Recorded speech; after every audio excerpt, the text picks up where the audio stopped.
নমস্কার, নিউজ ভ্যানগার্ডের এক নজরে 25-এ আপনাদের প্রত্যেককে স্বাগত। এই মুহূর্তে আপনাদের সঙ্গে আমি রয়েছি শতাব্দী।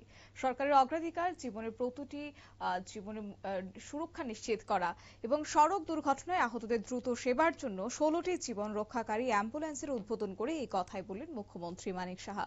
তিনি জানান, পরিবহন দপ্তরের প্রচেষ্টায় রাজ্যের দুর্ঘটনার হার অনেকাংশে কমেছে এবং প্রাণহানি রোধে কাজ চলছে।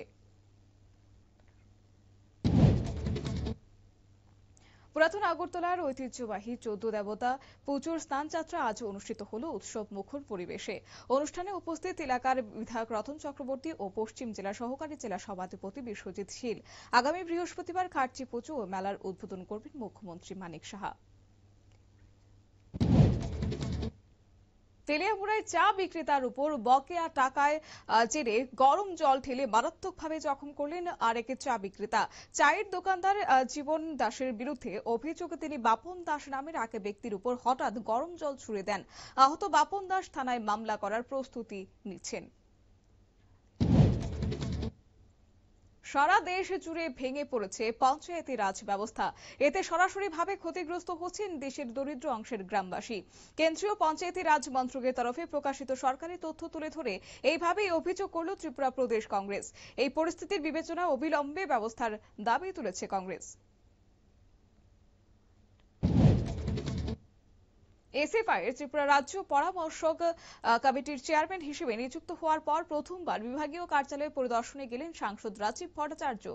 এদিন এফসিআই কার্যালয়ে একটি বৈঠকে সাংসদ রাজ্যের ধান ক্রয়, গুদাম পরিকাঠামো সহ নিয়ে ভবিষ্যৎ পরিকল্পনা বিস্তারিত আলোচনা করেন তিনি।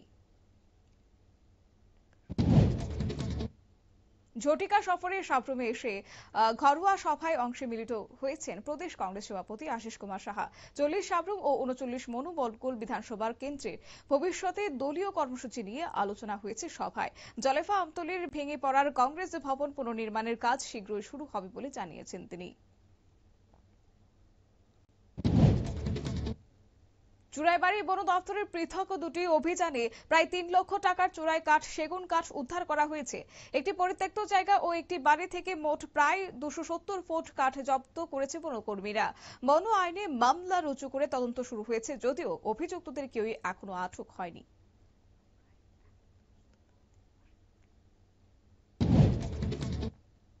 সোনামুড়ায় এক দুস্থ ব্যক্তির পাশে দাঁড়িয়েছে জালাল খেদমত আল ইনসান ফাউন্ডেশন। শোভাপুরের মরণ আচার্যের চিকিৎসার জন্য ফাউন্ডেশনের পক্ষ থেকে আর্থিক সাহায্য তুলে দেওয়া হয় মহকুমা শাসকের উপস্থিতিতে। মানবিক এই উদ্যোগের জন্য কর্ণধার জানান জালাল মিয়াকে ধন্যবাদ জানান মহকুমা শাসক রাজু দেব।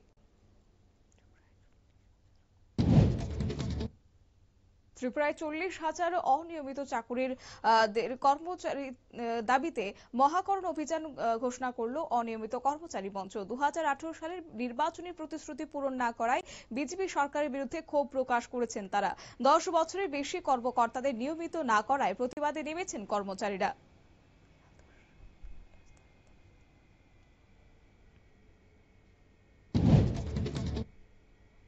বেহাল রাস্তার সংস্কারের দাবিতে কমলাসাগর বিধানসভার পাণ্ডবপুর সড়ক অবরোধ করেছে ক্ষুব্ধ এলাকাবাসী এবং সেই সঙ্গে স্থানীয় জনপ্রতিনিধি একই সঙ্গে প্রশাসনের বিরুদ্ধে ক্ষোভ উগরে দিয়েছেন। জানিয়ে রাস্তার দুপাশে বাঁশের ব্যারিকেড দিয়ে পথ বন্ধ করেন তারা। অবরোধকারীদের দাবি 4 কিলোমিটার রাস্তা সংস্কার না হওয়া পর্যন্ত আন্দোলন চলবে। ধর্মনগরের আলগাপুরে কিছুদিন আগেই বসানো একটি ট্রান্সফরমারে আগুন লেগে যায়। ঘটনার পর দপ্তরে ফোনে যোগাযোগ করতে না পেরে স্থানীয়রা আগরতলা জরুরি নম্বরে ফোন করে সাহায্য চান। স্থানীয়দের অভিযোগ, পরীক্ষা ছাড়াই ট্রান্সফরমার বসানোর বড়সড় বিপদের আশঙ্কা তৈরি হয়েছে। লঙ্কাপুরা এলাকা থেকে কফ সিরাপ সহ এক বাংলাদেশি যুবককে আটক করল রামনগর ফাঁড়ির পুলিশ। আটক যুবকের নাম হোসেন মিয়া, বাংলাদেশের ব্রাহ্মণবাড়িয়া জেলা। ধৃত যুবকের কাছ থেকে 25 বোতল কফ সিরাপ উদ্ধার করা হয়েছে। আনুমানিক বাজার মূল্য প্রায় 20 থেকে 25 হাজার টাকা।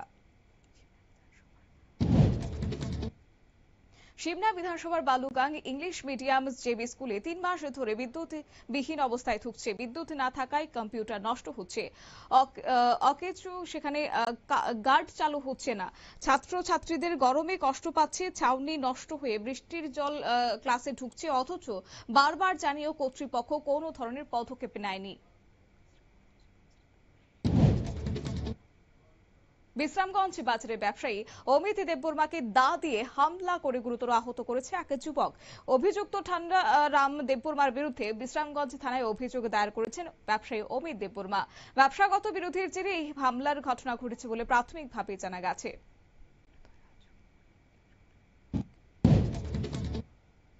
দীনদয়াল চৌমুহনী সংলগ্ন সড়কে মোটর সাইকেল দুর্ঘটনায় গুরুতর আহত হয়েছে নূর আলিম মিয়া এবং রাস্তার বেহাল অবস্থার কারণে দুর্ঘটনাটি ঘটেছে বলে প্রত্যক্ষদর্শীদের অভিযোগ। আহতের নাম নূর আলম মিয়া এবং অগ্নিনির্বাপক কর্মীরা তাকে উদ্ধার করে হাসপাতালে পাঠালে তাকে জিবি হাসপাতালে রেফার করা হয়।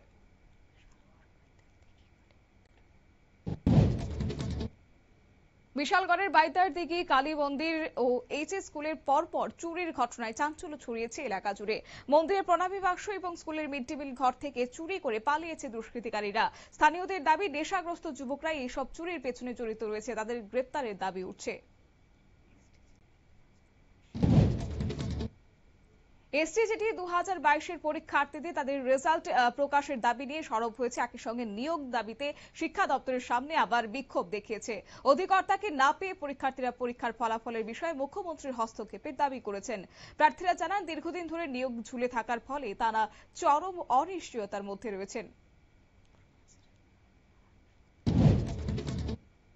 বাবুর বাজারের হারাং সেতু ভেঙে পড়তে পারে বলে আশঙ্কা করছেন এলাকাবাসী এবং 40 টনের সীমা ছাড়িয়ে প্রতিদিন শতাধিক ওভারলোডেড লরি চলাচলে সেতু চরম ঝুঁকিপূর্ণ অবস্থায় পৌঁছেছে।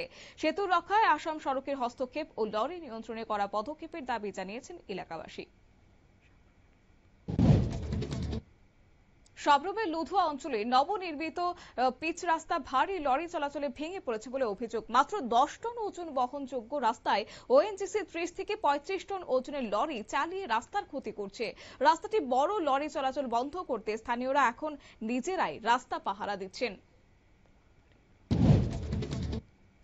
পোয়াংবাড়ি ব্লকের রাজনগর পঞ্চায়েতে বিপজ্জনকভাবে ঝুলছে 33,000 ভোল্টেজের বিদ্যুৎ লাইন। শ্রীনগর আন্তর্জাতিক সীমান্ত পর্যন্ত লাইনটি টানছে ত্রিপুরা বিদ্যুৎ নিগম, যা মানুষের হাতের নাগালে চলে এসেছে। সচেতন নাগরিকদের অভিযোগ, বারবার জানানো সত্ত্বেও বিদ্যুৎ দপ্তর ব্যবস্থা নিচ্ছে না। চুরাইবাড়ি রেল স্টেশন রোডে ভেঙে পড়েছে বিদ্যুতের তারবাহী পুরনো খুঁটি। অল্পেতে রক্ষা পেলেন পথচারী ও এক সাংবাদিক। হালকা বাতাস ও বৃষ্টিতে ঘটে যায় এই চাঞ্চল্যকর ঘটনা। সাময়িকভাবে বন্ধ থাকে যান চলাচল। স্থানীয়দের অভিযোগ, দীর্ঘদিন পুরনো খুঁটি বদলে না দেওয়াতেই এই বিপত্তি। ন্যাশনাল হেরাল্ড মামলায় গোটা দলকে অভিযুক্ত করতে পারে ইডি। দিল্লি আদালতে ইডির পক্ষে সলিসিটর জেনারেল এসবি রাজু বলেন, এই মামলায় এখনো পর্যন্ত আমরা কংগ্রেসকে অভিযুক্ত করিনি, কিন্তু ভবিষ্যতে পর্যাপ্ত প্রমাণ মিললে আমরা গোটা দলটিকে চার্জশিটে অভিযুক্ত হিসেবে দেখাতে পারব।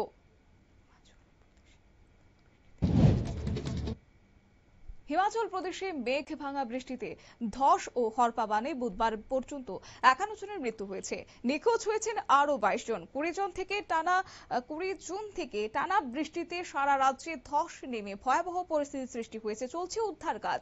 আগামী 48 ঘন্টায় আরো ভারী বৃষ্টিপাতের পূর্বাভাস দিয়েছে আবহাওয়া দপ্তর।